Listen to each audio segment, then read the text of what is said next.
Fala galera, beleza? Sejam bem-vindos a mais um vídeo do canal Upderenge e hoje eu trago para vocês um vídeo ensinando a como projetar um circuito de polarização com polarização por divisor de tensão, ok?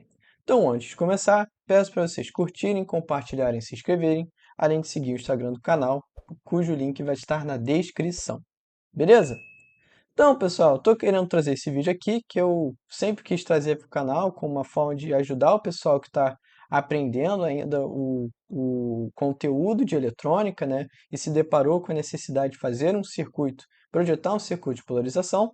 Eu estou trazendo justamente esse vídeo visando esse pessoal para ensinar como é que faria um circuito de polarização.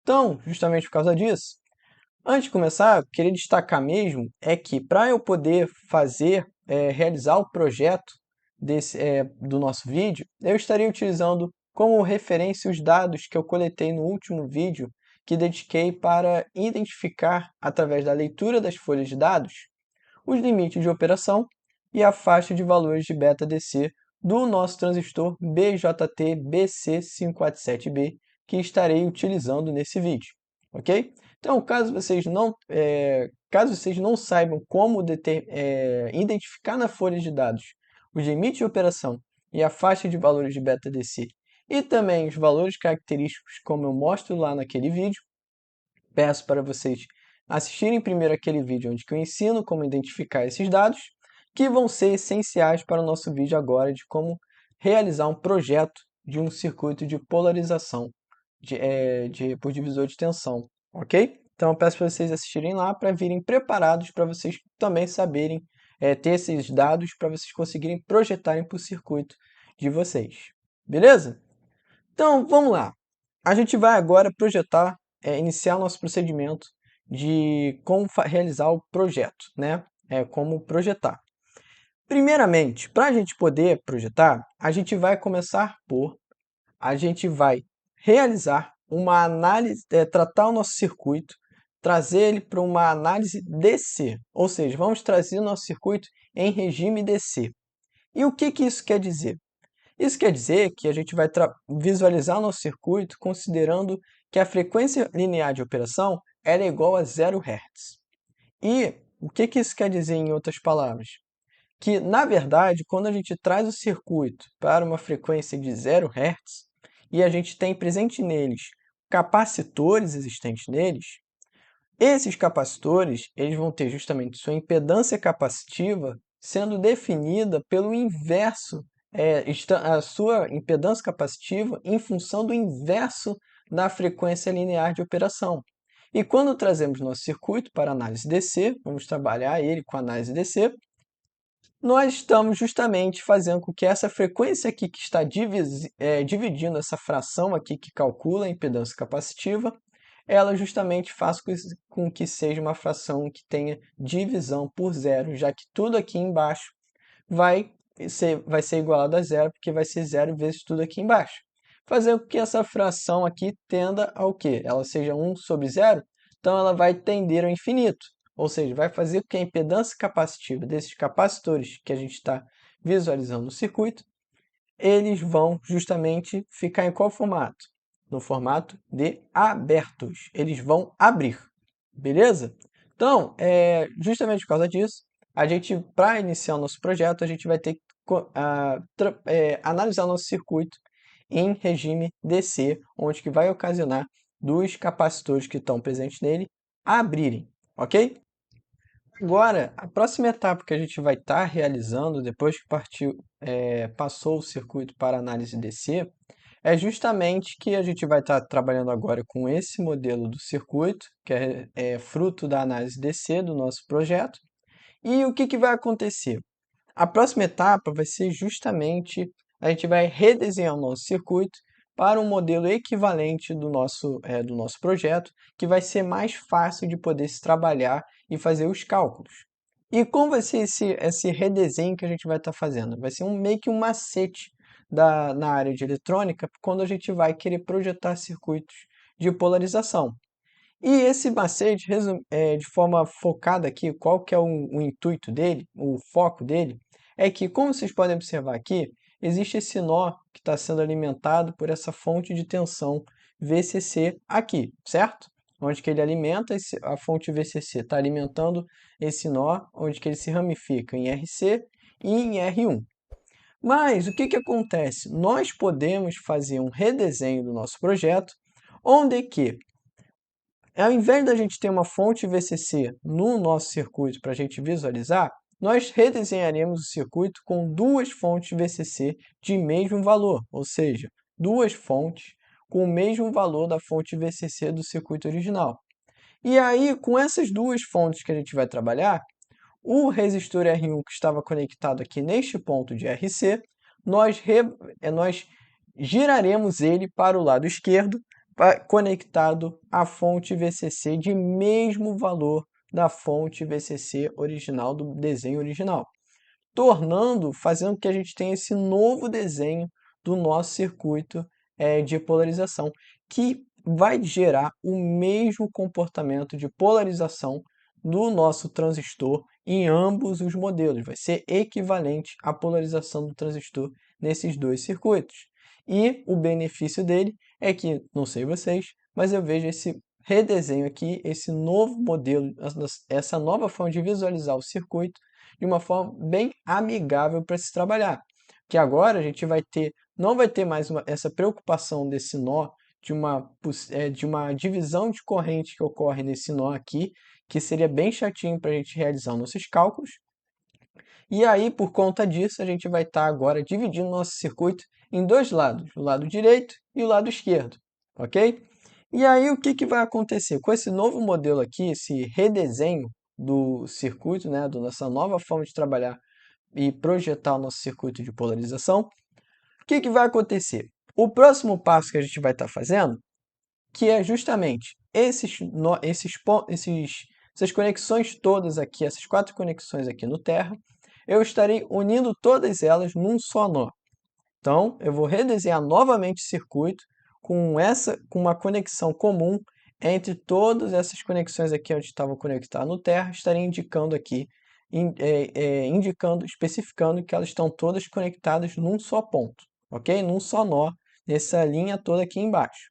E aí, por que que eu vou estar fazendo isso? Porque eu vou estar aplicando um método bastante conhecido na teoria de circuitos, onde que eu vou estar aplicando um método de Thevenin. Então, para que que eu vou aplicar o método de Thevenin agora? Porque eu vou simplificar mais ainda o nosso circuito. Como vocês podem ver, com esse novo modelo que ficou agora essa tensão VCC com R1 e R2 aqui, esse R1 e esse R2, que justamente vai estar no lado esquerdo desses dois terminais A e B, se a gente for avaliar deles olhando para a esquerda, ok? E aí a gente vai estar aplicando o método de Thevenin para reduzir mais ainda esse bloco aqui na esquerda do nosso circuito, onde que a gente vai gerar uma fonte de tensão de Thevenin em série apenas com uma impedância de Thevenin, que depois vai estar em série com o resto do circuito. Ou seja, a gente vai simplificar mais ainda o nosso projeto de análise, ok? Então, justamente por causa disso, a gente vai estar aplicando o método Thevenin para poder fazer essa redução. E como a gente vai aplicar o método Thevenin? A gente vai aplicar o método Thevenin analisando através desses dois pontos aqui, A e B. Então, para a gente aplicar o método Thevenin, e a gente quer reduzir esse circuito aqui da esquerda, vamos tirar ele do circuito. Tirando ele do circuito, ele fica desse modelo. A tensão de Thevenin, o R1, não, desculpa, a tensão VCC, o R1 e R2, onde que agora com o circuito solto, né, fora do projeto, nós mediremos a tensão de Thevenin, que é a medição nos terminais A e B do circuito isolado, e mediremos também a impedância de Thevenin vista por esses dois terminais, ok? Então, já que a gente está aplicando o método Thevenin, a gente vai utilizar o método para determinar a tensão de Thevenin, a impedância de Thevenin, e para no final gerar o circuito equivalente de Thevenin. Então, já que estamos aplicando esse método, vamos começar pelo cálculo da tensão de Thevenin. Então, temos aqui o circuito, nós devemos determinar a tensão de Thevenin. A tensão de Thevenin é o quê?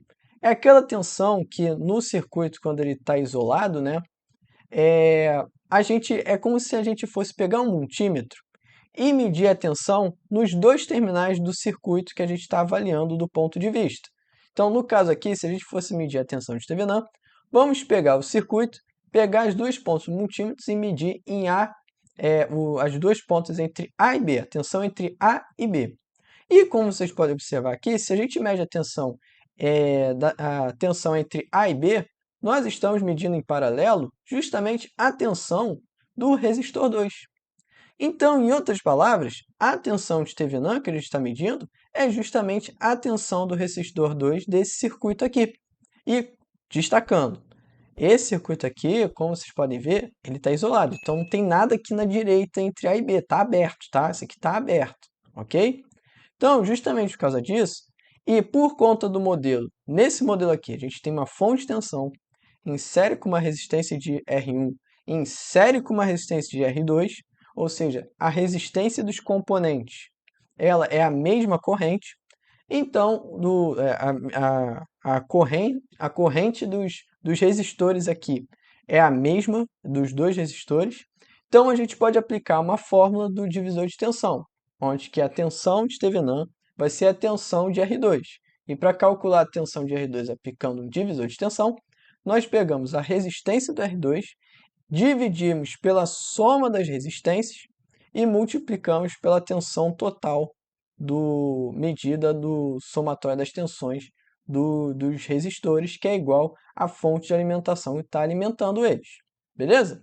Então, aqui no caso, determinamos a tensão de TVNAM.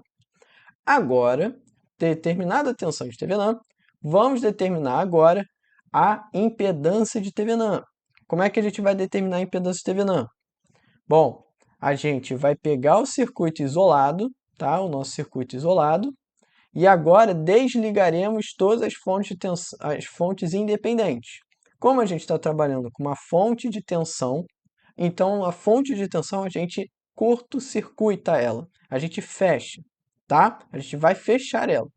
E por a gente estar fechando, nos terminais onde que a gente vai estar avaliando, querendo enxergar qual vai ser o circuito, a impedância equivalente vista dos terminais A e B, nós colocaremos uma fonte de tensão de teste que vai gerar uma corrente de teste, onde que a divisão da tensão de teste pela corrente de teste vai ser justamente o valor da impedância de TVNAM. E aí, por conta disso, se a gente quer a corrente de teste que a gente quer para resolver essa fração aqui, a gente já tem, que é a corrente de teste que a gente já indica, ok? Que vai ser onde que vai passar, vai sair de A e voltar para B. Então, é a corrente de teste. Beleza. Agora, qual que é a tensão entre A e B? É a tensão de teste. E essa tensão de teste ela é equivalente ao quê? É equivalente por lei de Ohm, é equivalente ao produto da resistência equivalente vezes a corrente que passa na resistência equivalente. E qual que é a resistência equivalente?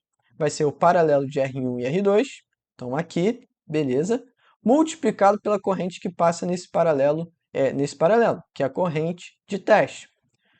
E assim a gente já define a fração. Então a gente corta a corrente de teste pela corrente de teste e só sobra o paralelo de R1 e R2, que como é um circuito, um circuito paralelo de dois componentes, então a gente pode fazer o produto dividido pela soma. E assim a gente determina a impedância de TVNAM. Beleza? Agora que a gente determinou a tensão de TVNAM e a impedância de TVNAM, podemos então finalmente montar o circuito equivalente de TVNAM. Como a gente vai fazer isso? A gente vai pegar o nosso como é que fala? A gente vai pegar justamente o circuito onde que a gente vai ter a tensão de TVNAM em série com a impedância de TVNAM, que vai gerar o mesmo comportamento entre A e B, e justamente conectar de volta nos terminais onde que a gente tirou o bloco anterior, que tinha a tensão VCC, R1 e R2. Devolvendo esse novo modelo aqui com a tensão de TVNAM e impedância de TVNAM, nós teremos o nosso circuito do projeto neste formato aqui, que fica muito mais simples para se trabalhar nos cálculos, onde que a gente vai ter apenas duas malhas para analisar, uma malha da direita e uma malha da esquerda. Lembrando que a impedância de TVNAM aqui é calculado pelo produto dividido pela soma das resistências R1 e R2, e a tensão de Thevenin é calculado pelo R2 dividido por R1 mais R2, vezes a tensão VCC do circuito. Show? Só para destacar, vou trazer aqui, só vou renomear a tensão de Thevenin e a impedância de Thevenin pela nomenclatura que se costuma utilizar na teoria de eletrônica, para se realizar projetos de eletrônica, onde que a tensão de Thevenin é geralmente chamado de VB ou VBB, e a impedância de Thevenin é chamada de RBB, ou seja, resistência da base e a tensão da base, ok? Então, no caso, eu tenho aqui o nosso circuito renomeado num formato adequado, típico de quando se quer se trabalhar nos modelos para projetos de polarização, onde que a partir desse modelo nós realizaremos nossos cálculos dos componentes, que vai ser muito mais fácil e simplificado do que trabalhar com com um circuito grandão que estava antes. Beleza? Bom, galera, a próxima etapa que a gente vai estar realizando para o nosso projeto é justamente definir o ponto de operação, ou seja, a tensão coletor-emissor do nosso transistor e a corrente de coletor, que vão ser os valores de funcionamento do nosso transistor em nível DC. E para podermos fazer isso, eu vou estar redigindo aqui justamente a fórmula da reta de carga, que vai ser o conjunto de valores possíveis para definir essas duas variáveis. Beleza? Para a gente fazer isso, eu vou estar aplicando a lei das malhas aqui nessa malha aqui da direita do nosso circuito. Então, se a gente for fazer o somatório das tensões aqui ser igual a zero, vai ficar como? Se a gente está adotando um sentido anti-horário, teremos VCC menos a queda de tensão, menos a tensão, que é a queda de tensão do resistor RC, que é, por lei de Ohm, é o produto da sua resistência vezes a corrente de coletor, ok? Depois, a queda de tensão coletor-emissor do transistor, ou seja, menos VCE, depois menos a queda de tensão do resistor RE, que é menos RE vezes IE, ou seja, menos RE vezes a corrente de emissor, ok? E aí, o nosso próximo passo vai ser justamente passar o VCE para o outro lado da equação. Passando o VCE para o outro lado da equação, estaremos isolando ele. E, em seguida, a próxima etapa vai ser justamente aproximar o IC com o IE. Então, a gente vai estar considerando aqui, para facilitar nos cálculos, para a gente representar a reta de carga, é aproximar o valor da corrente emissor com a corrente coletor. Beleza? Agora, depois disso, sabendo disso, eu vou colocar, substituir na equação essa aproximação e deixar a corrente de coletor em evidência aqui em relação às resistências. Beleza? Essa fórmula que a gente define é a função de VCE em função da variável de corrente IC. Beleza? Onde que isso aqui, se vocês forem trazer isso aqui graficamente, sabendo que VCC, RC mais RE são constantes, isso aqui a gente vai conseguir representar num gráfico uma reta de uma função de primeiro grau decrescente, como a gente vai ver no gráfico a seguir, beleza? Se a gente for querer tratar de observar a corrente de IC em função de VCE, como é que vai ficar? A gente vai justamente isolar a corrente de coletor. Isolando, nós temos a sua função em função de VCE, beleza? E aí, a gente consegue montar um sisteminha com essas duas equações que vão representar a mesma reta decrescente que a gente vai ver a seguir, ok? Bom, pessoal, agora que a gente determinou as duas funções que relacionam essas duas variáveis, nós traremos justamente para uma representação gráfica, onde que se representarmos num gráfico de IC por VCE, essas duas funções aqui são representadas graficamente por essa reta essa reta decrescente típica de uma função de primeiro grau, e que a gente chama na área de eletrônica de reta de carga, onde que vai representar todos os valores possíveis de tensão VCE e corrente IC que se pode se esperar para o nosso circuito, ok? E aí, o que vai acontecer? O nosso objetivo aqui, a próxima etapa da gente, é definir um valor de VCQ e ICQ, que, em outras palavras, são as coordenadas do nosso ponto de operação, o nosso valor de tensão VCE e corrente IC, que vão estar definidos para o funcionamento do transistor em nível DC, ok? E aí, o objetivo aqui desse meu gráfico aqui, que eu estou querendo abordar com vocês, é entender que haverão valores máximos de VCE e IC, e que, para determiná-los, a gente vai ter que analisar a relação de VCE com IC. Bom, para a gente determinar o valor máximo de VCE, a gente tem que observar o seguinte: quando a gente caminha na reta da esquerda para a direita, ou seja, quando caminhamos do menor valor de VCE para o maior, notamos que a corrente de IC ela vai do maior valor para o menor. Ela diminui na medida que aumentamos VCE. Então, para termos o maior valor de VCE, nós cogitaremos o menor valor de IC, ou seja, colocaremos nosso transistor operante na região de corte. E aí, justamente por causa disso, qual vai ser o maior valor de VCE? Bom, substituindo para determinar o maior valor de VCE aqui, assumiremos o menor valor de IC, que é justamente que a gente vai considerar ele como sendo zero. E aí, a gente percebe, quando substituímos o IC sendo igual a zero, notamos que o maior valor de VCE, o VCE máximo que se pode esperar para o nosso circuito, é justamente o valor da tensão de alimentação, a tensão VCC, ok? Então, o que vai acontecer? Agora, o inverso, quando a gente for pensar o maior valor de corrente IC que a gente pode esperar do nosso circuito, é quando a tensão VCE ela vai ser mínima. Ou seja, quando a gente faz o caminho inverso, ou seja, quando a gente diminui a tensão VCE, a corrente IC aumenta. E quando a corrente IC aumenta, justamente por causa disso, quando a gente quer atingir o máximo valor da corrente IC, a gente considera a tensão VCE como zero. Então, nesse caso aqui, a corrente máxima pode ser calculada quando o VCE ele é nulo. E justamente a corrente máxima de IC vai ser VCC, a tensão VCC, dividido pela soma de RC mais RE. Ok? E aí, qual que vai ser o detalhe aqui, o pulo do gato, né? Para os nossos cálculos que a gente vai estar fazendo, a gente vai estar utilizando mais essa informação aqui. Para a gente conseguir definir um valor de VCQ, estaremos utilizando essa informação aqui do valor de VCE máximo, sendo igual a VCC, ok? Nesse caso aqui, o IC máximo a gente não vai estar aplicando, utilizando ele, porque o valor de RC mais RE a gente não sabe.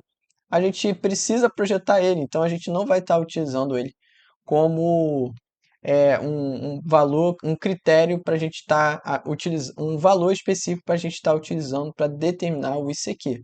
Mas o VCE máximo vai ser importante para a gente determinar o VCEQ. Bom, pessoal, agora que a gente determinou os valores máximos de VCE e IC que a gente pode estar esperando para o funcionamento do transistor, a gente vai partir agora para pensar nos valores mínimos que a gente tem que evitar de colocar nossos pontos de operação VCEQ e ICQ menores do que eles. E aí, o que vai acontecer? Para a gente fazer isso, estaremos utilizando os dados informados nas folhas de dados, que no caso que a gente viu no vídeo passado, que é justamente os dados dos limites de operação do transistor BJT BC547B. E aí, através desses dados, desses limites de operação que a gente leu na folha de dados, nós conseguimos compreender qual que é a faixa de valores de IC e VCE que se pode escolher um valor para dois valores para essa dupla, que justamente a gente vai ter o nosso transistor operando na região ativa, ou seja, que ele não esteja com um ponto de operação na região de saturação, nem na região de corte e também não esteja danificando o componente, ok? E aí, o que vai acontecer? Dessa informação aqui, eu estarei extraindo justamente valores mínimos, ou seja, isso daqui, esses limites aqui de operação da folha de dados do transistor que foi informado para mim, informa para a gente que a corrente de coletor ela tem que ser, a gente vai estar escolhendo um valor de ICQ maior do que 6,75 microamperes. Por quê? Porque esse valor de corrente aqui é a corrente de corte, ou seja, é a corrente que se a gente escolher um IC menor do que esse valor aqui, estaremos colocando nosso ponto de operação na região de corte, ok? Mesma coisa para VCE. O VCE que a gente vai estar adotando, a gente vai estar escolhendo ele para um valor maior do que 0,6 volts. Ou seja, se a gente escolher um VCE aqui menor do que 0,6 volts, estaremos posicionando nosso ponto de operação na região de saturação. Então, a importância aqui desses limites de operação que coletamos da folha de dados é que, através desses dados transistor, sabemos quais os limites inferiores para VCE e C para evitar a região de saturação e de corte, já que queremos posicionar nosso ponto Q na região ativa. Agora, pessoal, vamos partir para finalmente determinar os valores de VCQ e ICQ do nosso ponto de operação. Vamos começar por VCQ. O VCQ, para poder determinar o valor para ele, a gente vai ter que utilizar os dados que a gente já sabe até agora. E aí, justamente esses dados são o quê? Sabemos que a tensão da fonte de alimentação do nosso circuito é de 30 volts. Sabemos que a faixa de valores aceitável de VCE para o funcionamento linear e sem danificar o transistor é entre 0,6 e 45 volts. E sabemos que o limite imposto pela configuração do nosso circuito para VCE, ou seja, o VCE máximo que a gente pode esperar para o nosso circuito, é o valor da tensão da fonte de alimentação, valor de VCC, ok? Estaremos adotando como regra que a tensão de VCQ deve ser sempre menor do que a tensão VCC. E justamente por causa disso, e unindo com os dados que a gente tem aqui em cima, a gente pode concluir que o VCQ ele tem que ser um valor entre o valor mínimo, tem que ser um valor entre o valor mínimo e o valor máximo que a gente pode ter, que no caso aqui o valor mínimo é a tensão de saturação de 0,6 volts, e o valor máximo é justamente o valor da tensão da fonte que está alimentando o circuito, ok? E aí, o que vai acontecer? Para a gente determinar um valor de VCQ que vai pertencer a essa faixa, eu já estou pensando justamente é comumente utilizado, projetado o circuito de polarização para ser aplicado em um circuito de amplificador de sinal, ou amplificador de tensão, por exemplo, onde que lá a gente vai ter geração de sinais de saída, onde que esses sinais vão ter diferentes excursões de sinal. E que para a gente garantir uma máxima excursão, ou seja, para que não tenhamos corte na excursão de sinal nesse tipo, no projeto final sendo aplicado, quando a gente for projeto final que vai estar utilizando o circuito de polarização como referência, como base dos valores, nós estipularemos o valor de VCQ na metade do valor máximo atingível, ou seja, VCC. E qual que é o valor máximo valor atingível? É de 30 volts. Então, a metade desse valor vai ser justamente o valor da tensão VCQ, que vai ser de 15 volts. Ok? Beleza. Agora, vamos partir para a determinação do ICQ. E o que vai acontecer? A escolha do valor dessa variável vai ser baseada nos limites de operação. E o que vai acontecer? Graças ao limite de operação informado na folha de dados do transistor, nós vamos ter justamente a faixa de valores para a corrente de coletor, em que a gente vai escolher um valor de corrente que vai estar nessa faixa, onde que a gente vai ter uma garantia do funcionamento do transistor na região ativa e sem danificar o componente. E o que vai acontecer? Dos dados que a gente tem até agora, a gente sabe que a corrente de coletor máximo ela era igual a VCC dividido por RC mais RE. Mas o problema aqui dessa fórmula, né, que acontece? Quando era o VCQ, nós para determinar o VCQ foi justamente utilizando o valor máximo de VCC como referência, nós determinamos o valor de VCQ. Ou seja, a gente sabia que o valor máximo era VCC. Sabíamos que o valor máximo era VCC. E, já que sabíamos o valor de VCC, nós apenas dividimos por 2 e calculando VCQ. O problema é que a corrente máxima de coletor, a gente só tem o VCC, mas o valor de RC mais RE, nós não temos esses valores definidos, a gente ainda vai calcular. E por isso impossibilita da gente estar calculando a corrente de coletor da mesma forma baseado na corrente de coletor máximo. Ou seja, obrigando a gente justamente a ter que arbitrar um valor de corrente. E o meu critério para escolher um valor de corrente de coletor para o ponto de operação é justamente a aplicação, utilizar o nosso circuito de polarização para ser aplicado em projetos de pequenos sinais, que vão trabalhar com pequenos sinais. E, justamente por causa disso, eu vou estar adotando o valor típico da ordem de valores de corrente que eu costumo trabalhar em projetos da faculdade, em que são valores na ordem de 2 miliamperes. E aí, justamente por causa disso, para esse projeto, eu vou estar adotando a corrente de coletor do ponto de operação como 2 miliamperes. Beleza? Então, esse aqui vai ser o nosso valor de ICQ que eu vou estar arbitrando, vou estar escolhendo para o nosso projeto. Ok? E o que vai acontecer? Para finalizar, agora a gente falou do VCQ, do ICQ, e com essas duas informações nós podemos calcular um outro valor, outro valor importante da gente se determinar, que é justamente a potência que vai ser dissipada no nosso transistor. E para calcular a potência, nós vamos multiplicar VCQ por ICQ, por ICQ. Multiplicando essas duas variáveis, sabendo que uma é 15 e a outra é 2 miliamperes, nós determinamos a potência que vai ser dissipada no nosso transistor, no circuito de polarização, de 0,03 watts, o que é menor do que a potência máxima que a gente pode tolerar para o nosso transistor, que a gente viu na folha de dados que era de 500 miliwatts. Então, nós estamos fazendo o nosso transistor operar numa faixa num valor de potência que não danifica ele. Beleza? Então é isso, pessoal. Eu vou estar encerrando aqui o vídeo, porque o vídeo já está bem grande, né? Vou estar encerrando a parte 1. Assistam a parte 2 para ver a determinação das resistências do nosso projeto e finalmente concluir como vai ficar o projeto no final do nosso circuito de polarização. Beleza? Então é isso, pessoal. Não esqueça de se inscrever, compartilhar, dar o like, além de seguir o Instagram do canal, cujo link vai estar na descrição. Beleza, gente? Até já!